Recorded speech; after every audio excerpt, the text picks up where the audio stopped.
they're in such exalted positions relative to their audiences. They share some story of adversity, even one that they made up, just so they can relate to their audience in some way. And again, there are people who do this. Tiger Woods, for example, it is pretty well known that when he first came out as a golfer, obviously Tiger is part black, so he and Nike and his family all strategically pushed the black golfer angle because they knew that would draw, first of all, a whole lot of minorities into golf.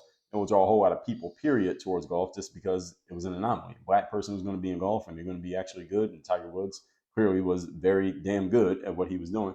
And it worked, drew a whole lot of attention. And one of the things that Tiger would say early in his career when he first came out is he would tell this story of how his first day in kindergarten, he got tied up to a tree by some racist white kids and they peed on him. And he was just at the mercy of these kids who were after him because he was racist. This story was completely fabricated. It's been shown that the story was fabricated. If you read any books about Tiger Woods, then you may know about that.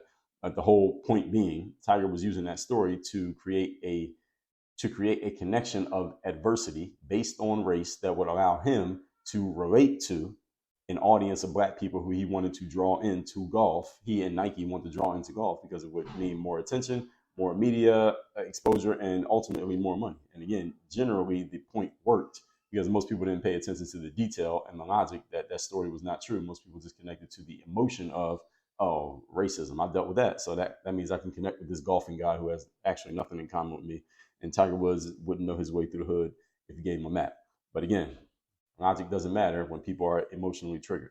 So the whole point being, you can use this in whatever way you want, even if you're making a story up. People need to connect. People will connect with adversity. As they say, misery loves company.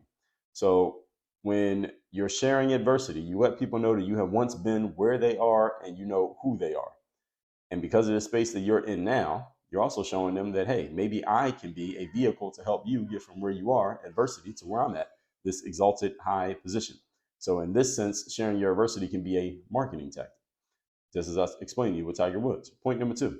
Today's topic, once again, is why your adversity matters, or maybe I'll title it, why you should be happy to go through adversity. Number 2, necessity is the mother of invention.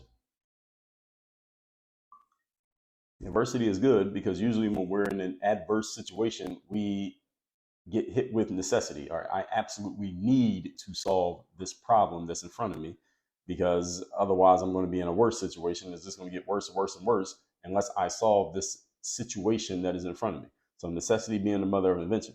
We tend to become our most creative when our backs are to the wall and we need something to change from its current state. When we merely want to change, notice need to change versus want to change. We want to change, or we think things should change, or we see, or we say something like change would be a nice thing to do or a nice thing to have, we tend to not do anything. When we say we want to change or we should change or it'd be cool if we change, usually that means we're not going to do anything. It's like we're too lukewarm. Again, there's no motivation, as we talked about yesterday, nothing really moving us to action. We tend to not do anything because our energy is not strong enough. It's not strong enough to move us out of our current state of inertia.